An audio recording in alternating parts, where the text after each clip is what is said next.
Bismillahirrahmanirrahim.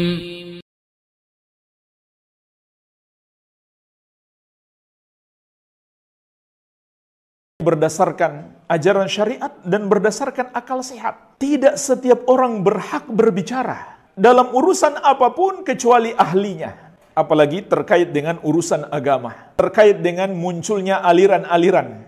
Ketika orang yang bukan ahlinya, bukan ulama, dijadikan rujukan, dia akan merusak akidah, merusak keimanan. Oleh karena itu di kesempatan ini, insyaallah ta'ala, saya akan merujuk pada fatwa-fatwa ulama besar dari Universitas Al-Azhar yang mulia tentang agama Bahai. Nanti akan kita tambahkan juga fatwa Mufti Arab Saudi, juga fatwa gabungan para ulama dunia, dan juga fatwa dari ulama Kuwait. Kita akan sebutkan insyaallah ta'ala kurang lebih 6 fatwa. Yang pertama, fatwa Mufti Mesir Asy-Syeikh Abdul Majid Salim rahimahullahu ta'ala, yang dikeluarkan tahun 1939. Dan fatwa beliau ini karena ada pertanyaan dari Kementerian Pengadilan Mesir. Apakah boleh orang-orang Bahai ini dikubur di pekuburan kaum muslimin? Maka beliau menegaskan, "Wa man kana minhum fil asli musliman asbaha bi'tiqadihi limazaim hadhihi ta'ifah murtaddan anil Islam wa kharijan anhu." Dan barang siapa di antara mereka dulunya muslim, setelah dia meyakini keyakinan-keyakinan Bahaiyah, dengan itu dia menjadi murtad dari agama Islam, keluar darinya. Tujra alaihi ahkamul murtad al-muqarrara fid dinil islamil qawim. Maka diberlakukan padanya hukum-hukum orang yang murtad yang ditetapkan dalam agama Islam yang lurus ini. Wa idza kanat hadhihi ta'ifah laysat minal muslimin la yajuzu syar'an dafnu mautahum fi maqabiril muslimin. Dan apabila faktanya golongan ini bukan bagian dari kaum muslimin, maka tidak dibolehkan secara syariat mayit-mayit mereka dikubur di pekuburan kaum muslimin. Sawa'un kana minhum man kana fil asli musliman wa man lam yakun kadzalik. Sama saja apakah mereka dulu muslim atau bukan muslim. Yang kedua, fatwa Mufti Mesir di tahun 1960 tentang orang yang wafat dan dia punya anak mengikuti agama Bahai. Apakah anaknya ini boleh menerima waris? Mufti Mesir di tahun 1960, Syekh Ahmad Muhammad Abdul Ali Haridi rahimahullahu ta'ala menjawab, "Walai syai'a libnihi." Tidak ada bagian apapun untuk anaknya.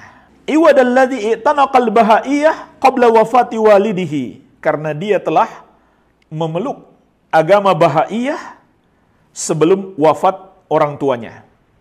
Wastamarra mu'taniqan laha ilal an, dan dia terus memeluk agama Bahaiyah sampai sekarang.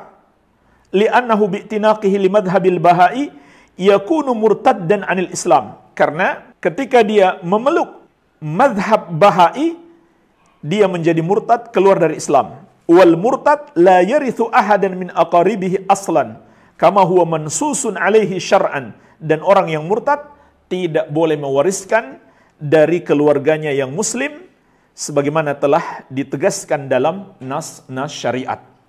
Kemudian fatwa yang ketiga, di tahun 1981, Syekhul Azhar, rektor Universitas Al-Azhar, beliau juga pernah menjadi mufti Mesir, Asy-Syeikh Jadul Haq Ali Jadul Haq rahimahullahu ta'ala. Pertanyaan yang ditujukan kepada beliau tentang hukum wanita muslimah dinikahi oleh laki-laki pengikut agama Bahai. Maka jemaah sekalian, fatwa beliau ini cukup panjang. Saya ingin menyebutkan poin-poin pentingnya saja agar kita lebih mengenal tentang agama Bahai. Beliau mengatakan, fa arsala fariqan minhum ila jihatin mukhtalifah min Iran lil i'lam bi dhuhurihi wa bathi mazaimihi allati minha annahu rasulun minallah. Sekelompok yang berasal dari Iran, yaitu sekelompok dari agama Bahai, mengumumkan kemunculan agama ini dan menyebarkan keyakinan-keyakinan mereka Di antara yang mereka yakini adalah annahu rasulun minallah, bahwa pendiri dari agama Bahai ini adalah Rasulullah, utusan Allah. Wa wada'a kitaban sammahul bayan, dan dia telah menetapkan sebuah buku yang dia sebut Al-Bayan, kitab suci mereka. Kitab suci mereka namakan Al-Bayan. Idda'a anna ma fihi syari'atun munazzala minas sama'. Dia mengklaim dalam kitab tersebut ada syariat yang diturunkan dari langit. Wa za'ama anna risalatahu nasikhatun li syari'atil Islam. Dan dia mengklaim bahwasannya kerasulannya, risalah yang dia bawa itu menghapus ajaran Islam. Jadi jamaah sekalian, dalam ajaran agama Bahai itu juga mengandung pelecehan terhadap agama Islam. Karena mereka mengatakan agama kami menghapuskan agama Islam. Dan masih banyak lagi pelecehan-pelecehan yang lain. Jadi agama Bahai ini sangat berbahaya bagi Islam dan kaum muslimin, dan juga sangat berbahaya terhadap keamanan negeri dan persatuan di tanah air, karena ini melecehkan umat Islam. Kemudian kata Syekh, wabtada'a li atba'ihi ahkaman khalafa biha ahkamal Islam wa qawaidahu, dan dia mengada-adakan untuk para pengikutnya hukum-hukum yang menyelisihi hukum-hukum Islam dan kaidah-kaidahnya. Faja'ala saum tis'ata asyar yauman wa ayyana li hadhihi al-ayyam. Di antaranya kata Syekh, dia menetapkan puasa itu 19 hari saja. Dan dia tetapkan waktu-waktu khusus, waktu al-i'tidal ar-rabi'i, waktu al-i'tidal ar-rabi'i, bihaitsu yakunu Idul Fitri huwa yaumun Nairuz 'ala dawam. Dan Idul Fitri mereka adalah hari An-Nairuz, yaitu hari raya Persia kuno. Hari raya para penyembah api dahulu, kaum Majusi. Itu yang mereka jadikan hari raya, Nairuz. Wahtasaba yauma saum min syuruqi syams ila gurubiha. Dan mereka berpuasa dari terbitnya matahari sampai terbenam matahari. Jadi bukan seperti syariat yang asli, yaitu berpuasa sejak terbit fajar sampai terbenam matahari. Wa aurada fi kitabihi al-bayan fi hadhihi ibarah ayyama ma'duda wa qad ja'alna nairuz 'idan lakum ba'da ikmaliha. Dan dia menyebutkan di kitabnya Al-Bayan tentang puasa ini meniru Al-Qur'an, ayyama ma'dudat, hari-hari yang telah ditentukan. Dan kami jadikan Nairuz sebagai hari raya bagi kalian setelah menyempurnakan puasa. Kemudian juga disebutkan wa ahdara kullama ja'a bihil Islam min aqidatin wa syariatin. Dan dia menentang semua ajaran Islam, baik akidah maupun syariah. Faja'ala salata tis'a raka'at fil yawm wal lailah. Dia menjadikan salat 9 rakaat di setiap hari dan malam. Jadi salat bagi mereka hanya 9 rakaat. Jadi mereka betul-betul merubah syariat. Nggak bisa kita katakan nggak ada masalah bagi Islam, tidak. Mereka sangat bermasalah bagi Islam. Salat itu kan syariat Islam. Dari 17 rakaat mereka rubah menjadi 9 rakaat. Kemudian kiblatnya kemana? Wa qiblatal bahaiyin fi salatihim at-tawajjuh ila al-jiha allati yujad fiha Mirza Husain al-musamma Bahaullah. Kiblat para pengikut Bahai ini dalam salat mereka mengarah ke tempat di mana ada kuburan Mirza Husain yang bergelar Bahaullah. Jadi mereka rubah kiblat yang tadinya ke Makkah ke kuburan yang mendirikan agama Bahai ini. Faqad qala lahum fi kitabihi hada, dia sendiri berkata dalam kitabnya Al-Bayan, idza aradtumus shalah fawallu wujuhakum syatri al-aqdas. Kalau kalian hendak melakukan salat, maka hadapkan wajah-wajah kalian ke arahku yang maha suci. Wa abtalal hajj, dan dia pun menihilkan ibadah haji. Perhatikan jemaah sekalian, sudah dimaklumi ibadah haji itu ibadahnya kaum muslimin. Maka dia mengajarkan kepada pengikutnya itu adalah ajaran yang batil. Ini melecehkan Islam. Nggak bisa kita katakan bahwa mereka tidak bermasalah dengan Islam. Mereka melecehkan Islam. Bahkan wa ausa bihadmi baitillahil haram inda zuhuri rajulin muqtadir syuja' min adba'ihi. Dia pun mewasiatkan untuk menghancurkan Baitullahil Haram, Ka'bah. Ketika muncul orang yang mampu serta pemberani dari kalangan pengikutnya. Jadi betul-betul ingin memerangi Islam dan kaum muslimin. Cita-cita mereka adalah menghancurkan Ka'bah. Wa qala al-Bahaiyah bi maqalatil falasifah min qablihim. Dan juga mereka mengikuti pendapatnya para ahli filosof dahulu. Qalu bi qidamil alam. Mereka berpendapat alam ini qadim, yaitu alam ini bersama dengan Allah sejak awal, bukan ciptaan Allah Subhanahu wa taala, tapi kekal abadi bersama dengan Allah Subhanahu wa taala. Ini pendapat para ahli filsafat yang kafir. Ini juga diikuti oleh Bahai. Wa mujmalul qaul fi hadzal madhhab al-Bahaiyah aw al-Babiyah annahu madhhabun masnu'. Dan secara global, pengenalan tentang madhab ini, al-Bahaiyah atau al-Babiyah, merupakan madhab yang dibuat-buat. Mazijun min akhlaqid diyanat al-Budhiyah, wal-Brahmiyah, wal-Wathaniyah, wal-Zardashtiyah, wal-Yahudiyah, wal-Masihiyah, wal-Islam. Yang tercampur dari ajaran-ajaran Buddha, Brahma, paganisme, Zoroaster, Yahudi, Masehi, dan Islam. Wa min i'tiqadat al-batiniyah, dan keyakinan-keyakinan kebatinan. Jadi bukan wahyu dari Allah Subhanahu wa taala, tapi mereka buat-buat dari campuran ajaran berbagai macam agama. Wal bahaiyun la yu'minuna bil ba'tsi ba'dal maut. Mereka juga tidak mengimani hari kebangkitan setelah kematian. Wala bil jannati wala bin nar. Mereka juga tidak mengimani surga dan neraka. Dan ini termasuk rukun iman orang yang beriman dengan hari akhir. Tapi mereka mengingkari. Wa qalladu bihadzal qaul ad-dahriyin. Mereka taklid pendapat ini terhadap ad-dahriyin, golongan yang mengingkari hari kebangkitan. Walaqad idda'a za'imuhum al-awwal fi tafsirin lahu li surati Yusuf annahu afdal min Rasulillah Muhammad sallallahu alaihi wa ala alihi wasallam. Dan pendirinya yang pertama menafsirkan surat Yusuf bahwa surat Yusuf itu mengandung pengabaran dia lebih afdal dari Rasulullah Muhammad sallallahu alaihi wa ala alihi wasallam. Ini pelecehan mereka terhadap Islam yang lainnya, yaitu mereka menafsirkan Al-Quran semau mereka. Bahkan mereka tafsirkan surat Yusuf bahwa Yusuf lebih mulia daripada Muhammad. Dan Yusuf yang dimaksudkan adalah pendiri agama Bahai. Wa faddala kitabahul bayan alal Quran. Dan dia lebih meninggikan kitabnya Al-Bayan melebihi Al-Quran.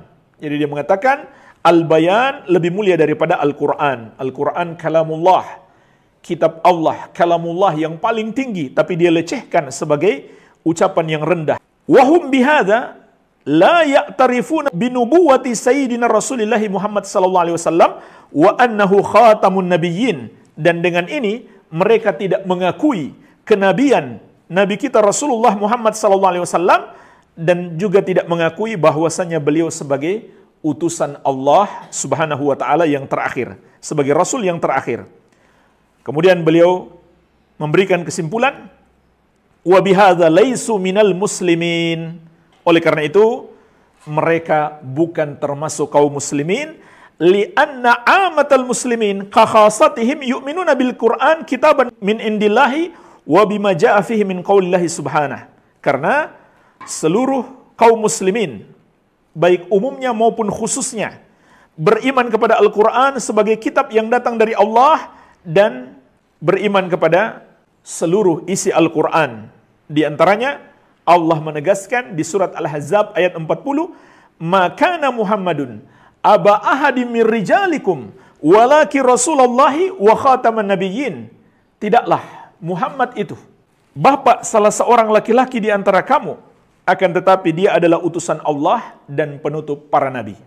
Jadi berdasarkan ayat ini, maka mereka yang tadinya Muslim kemudian mengakui agama Bahai atau beriman kepada nabi palsu agama Bahai, maka dia menjadi murtad. Karena berarti dia mendustakan ayat yang mulia ini.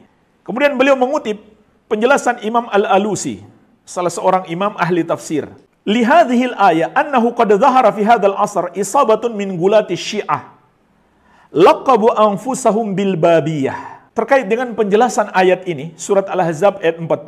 Maka sungguh kata beliau, telah muncul di masa ini sekelompok orang-orang yang gulu dari kalangan Syiah yang menamakan diri mereka dengan Al-Babiyah. Ini awal munculnya Bahaiyah dari Al-Babiyah. Lahum fi hadza fusulun yahkumu bi kufrin mu'taqidaha kullu man intazama fi salaki dzawil uqul. Dan dalam hal ini semua orang yang punya akal, kata beliau, pasti mengkafirkan mereka. Tsumma qala Al-Alusi wa qawluhu sallallahu alaihi wasallam khataman nabiyyin mimma nataqa bil kitab wa sada'at bihi sunnah wa ajma'at alaihi ummah. Dan hakikat Nabi Muhammad sallallahu alaihi wasallam sebagai penutup para nabi itu disampaikan di dalam Al-Qur'an, ditegaskan di dalam As-Sunnah, dan disepakati seluruh umat Islam. Fayakfur mudda'i khilafahu, maka kafirlah orang yang mengklaim kebalikannya, yaitu orang yang meyakini ada nabi setelah Nabi Muhammad sallallahu alaihi wa ala alihi wasallam. Wa yuqtal in asar, dan pemerintah harus memberi hukuman mati kepadanya kalau dia masih terus meyakini ada nabi selain Nabi Muhammad sallallahu alaihi wasallam setelah beliau diutus. Wa min huna ajma al-muslimuna ala anna al-aqidah al-bahaiyah awil babiyah laysat aqidah islamiyah. Dari sini kata beliau, kaum muslimin seluruhnya sepakat bahwasanya akidah agama Bahai atau Babiyah bukan akidah Islam. Wa anna man tanaqa hadzal din laisa minal muslimin, dan bahwasanya orang yang memeluk agama ini bukan bagian dari kaum muslimin. Wa yasiru bihadza murtaddan an dinil Islam, dan dengan sebab itu dia menjadi murtad, keluar dari agama Islam. Wal murtad huwa alladhi tarakal Islam ila ghairihi minal adyan, dan orang yang murtad itu adalah yang meninggalkan Islam berpindah kepada agama yang lain. Qala Allah Ta'ala, Allah Subhanahu wa taala berfirman, "Wa may yartadid minkum an dinihi fayamut wa huwa kafirun fa ulaika habitat a'maluhum fid dunya wal akhirah wa ulaika ashabun nar hum fiha khalidun." Dan barang siapa yang murtad di antara kalian dari agamanya kemudian dia mati dalam keadaan kafir, maka mereka itulah yang terhapus amalan-amalan mereka di dunia dan di akhirat, dan mereka itulah penghuni neraka, mereka kekal di dalamnya. Surat Al-Baqarah ayat 217. Kemudian pada akhirnya beliau memberi kesimpulan terhadap muslimah yang bertanya, apakah boleh dia dinikahi oleh pemeluk Bahaiyah? Maka beliau menegaskan, lamma kana dzalika wa kana syakhs al-mas'ul anhu qad tanaqal Bahaiyah dinan kana bihadza murtaddan an dinil Islam fala yahillu lisailah wa hiya muslimah an tatazawwaja minhu. Jika telah jelas demikian kenyataannya bahwa laki-laki yang ingin menikahinya telah memeluk agama Bahaiyah, maka dia menjadi murtad, keluar dari Islam, sehingga tidak halal bagi wanita yang bertanya ini, karena dia seorang muslimah, untuk menikahi laki-laki tersebut. Tidak halal baginya menikahi laki-laki tersebut. Wal aqdu in tamma yakunu batilan syar'an, dan kalau mereka sudah akad nikah, maka itu akad nikah yang batil secara syariat. Maksudnya tidak sah nikah mereka. Wal muasyarah az-zawjiyah takunu zinan muharraman fil Islam, dan pergaulan sebagai suami istri antara mereka berdua menjadi haram, dihukumi sebagai zina dalam syariat Islam karena nikah mereka tidak sah. Kemudian fatwa yang keempat, Mufti Arab Saudi Asy-Syaikh Al-Allamah Abdul Aziz bin Baz rahimahullahu taala, ketika beliau ditanya, alladzina tanaqu madhhaba bahaillahi alladzi idda'a an-nubuwah, tentang orang-orang yang mengikuti madhab Bahaullah yang mengaku sebagai nabi, yang mencetuskan agama Bahai. Wadda'a aidan hululallahi fihi, dan dia juga mengklaim Allah menyatu pada dirinya. Ini sebenarnya lebih parah daripada mengaku sebagai nabi. Lanjutan pertanyaan, hal yasugu lil muslimina dafnu haula'il kafarah fi maqabiril muslimin? Apakah boleh bagi kaum muslimin menguburkan orang-orang kafir itu di pekuburan kaum muslimin? Fa'ajab, maka beliau menjawab, ba'dama ulima biaqidatihim annahu la syakka fi kufrihim. Setelah diketahui akidah mereka, maka tidak diragukan lagi tentang kekafiran mereka.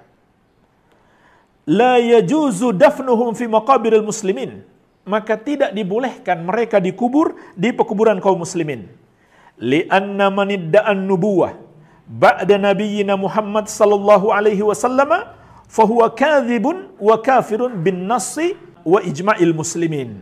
Karena orang yang mengaku nabi setelah diutusnya nabi kita yang mulia Muhammad sallallahu alaihi wasallam, dia adalah seorang pendusta dan kafir berdasarkan nas, teks, ayat dan hadis dan ijma, kesepakatan seluruh kaum muslimin.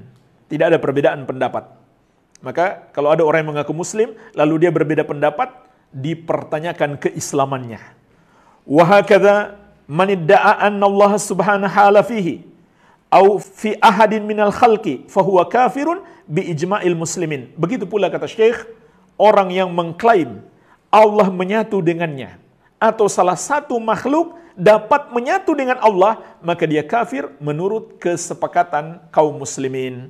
Ulama Islam seluruhnya sepakat dia menjadi murtad, kafir, keluar dari Islam. Tidak ada perbedaan pendapat. Yang kelima, fatwa al-majma' al-fiqhi, komunitas ulama fikih sedunia yang tergabung dalam Rabitah al-Alam al-Islami, yang sering mengadakan pertemuan untuk membahas permasalahan-permasalahan dan mengeluarkan fatwa-fatwa yang dibutuhkan umat di kota Makkah tentang agama Bahai dan pendirinya.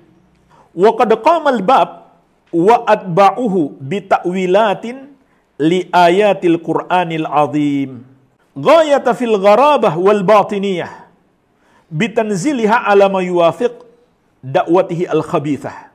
Al-Bab, pendiri Al-Bahaiyah dan pengikut-pengikutnya telah melakukan penafsiran-penafsiran terhadap ayat-ayat Al-Quran yang agung dengan penafsiran yang paling aneh dan penafsiran aliran kebatinan yang mereka sesuaikan dengan pemahaman agama mereka yang jelek.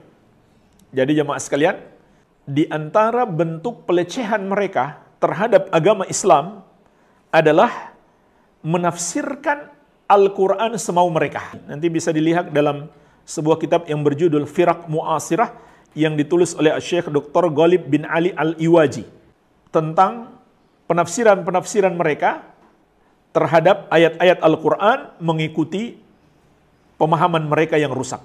Jadi ini di antara bentuk pelecehan mereka terhadap agama Islam. Mereka ambil ayat-ayat Al-Quran, lalu mereka tafsirkan semau mereka. Jadi nggak bisa kita katakan, sudahlah nggak usah mengurus mereka. Mereka agama lain. Maka jemaah sekalian, mereka bukan sekedar agama lain. Tapi mereka juga melecehkan Islam, menghina Islam. Dalam berbagai macam bentuk penghinaan yang sangat banyak. Di antaranya, menafsirkan ayat-ayat Al-Quran dengan penafsiran-penafsiran yang rusak, yang mengandung pelecehan terhadap Allah dan Rasul-Nya. Kemudian disebutkan juga dalam fatwa ini, wa anna lahu sulta fi taghyir ahkam syara'i al-ilahiyah. Pendiri agama Bahai mengklaim dia punya kekuasaan untuk merubah hukum-hukum syariat Allah. Wa atabi ibadatin mubtada'a ya'buduhu biha atba'uhu. Dia mendatangkan berbagai macam bentuk ibadah yang bid'ah yang dia buat-buat, yang dengannya diamalkan oleh para pengikutnya. Kemudian kesimpulannya jemaah sekalian disebutkan yuqarrirul majma' al-fiqhi bi ijma'il ara'. Al-majma' al-fiqhi, forum fikih ulama sedunia, menetapkan dengan kesepakatan. Jadi semua yang hadir itu sepakat. Khuruj al-Bahaiyah wal Babiyah an syariatil Islam. Keluarnya al-Bahaiyah dan al-Babiyah dari syariat Islam. Wa'tibaraha harban alaih, dan termasuk usaha untuk memerangi Islam.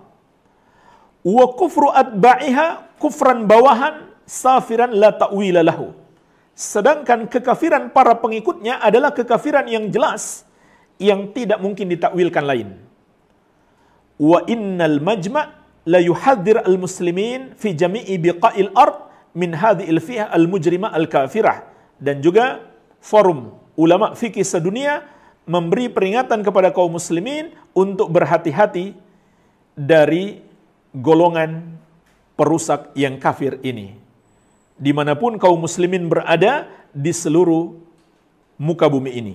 Wa yuhayyibu bihim an yuqawimuha wa ya'khudhu hidrahum minha. Dan forum ulama fikih sedunia juga mengingatkan kaum muslimin untuk menghadang gerakan-gerakan al-Bahai ini dan berhati-hati darinya. La siyama annahu qad thabata musanadatud dual al-istimariyah laha litamzikil Islam wal muslimin. Terlebih lagi telah jelas bahwa mereka didukung oleh negara-negara penjajah untuk memecah belah Islam dan kaum muslimin.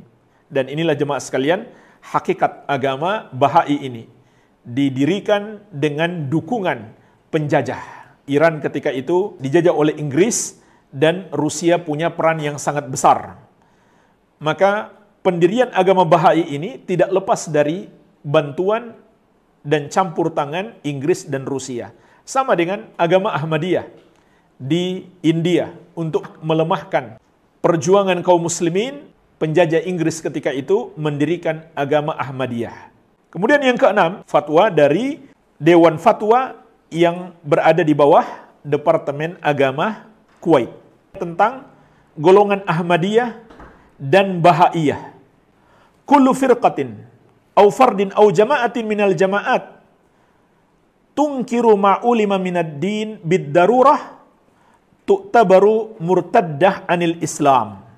Setiap golongan, setiap sekte atau pribadi atau kelompok dari kelompok-kelompok mana saja yang mengingkari ajaran Islam yang sangat jelas, maka mereka menjadi murtad, keluar dari Islam. Falladzina yunkiruna qauna nabiyina Muhammad sallallahu alaihi wasallam khatamal anbiya wal mursalin wa annahu la nabiyya ba'dahu wa anna Allah ta'ala qad farada 'alal ibadi khamsa salawatin fil yawm wal lailah wa farada shaum ramadhana kama farada zakah wal hajj ila baitillahil haram bi Makkah al mukarramah ila ghairi dzalika minal umur al ma'lumah minad din bid darurah kullu haula'i yu'tabaruna murtaddina anil Islam walau tasammau bihi. Maka orang-orang yang mengingkari Nabi Muhammad SAW sebagai penutup para nabi dan rasul, dan bahwasanya tidak ada nabi setelahnya, dan juga mengingkari Allah mewajibkan sholat 5 waktu setiap sehari dan malamnya, dan mengingkari puasa Ramadan, dan mengingkari kewajiban zakat dan haji ke Baitullahil Haram di kota Makkah al-Mukarramah, dan ajaran-ajaran Islam yang lainnya yang sangat jelas diketahui secara darurat dalam agama ini. Maka semua mereka itu menjadi orang-orang yang murtad, keluar dari Islam, walaupun mereka menamakan diri sebagai umat Islam. Jadi jemaah sekalian, pada kenyataannya di banyak negara agama Bahai ini masih mengaku Muslim. Dan kalau kita kembali kepada sejarahnya, maka sejarahnya dari kelompok yang juga mengaku Muslim, yaitu kelompok Syiah. Jadi dia menyempal dari kelompok Syiah lalu mendirikan agama Bahai. Ini dari sejarahnya. Namun secara syariat mereka dihukumi berdasarkan kesepakatan ulama sebagai orang-orang yang telah keluar dari Islam, murtad dari Islam. Inilah jemaah sekalian, ringkasan 6 fatwa ulama, dan masih banyak lagi fatwa-fatwa ulama dunia yang mengingatkan kaum muslimin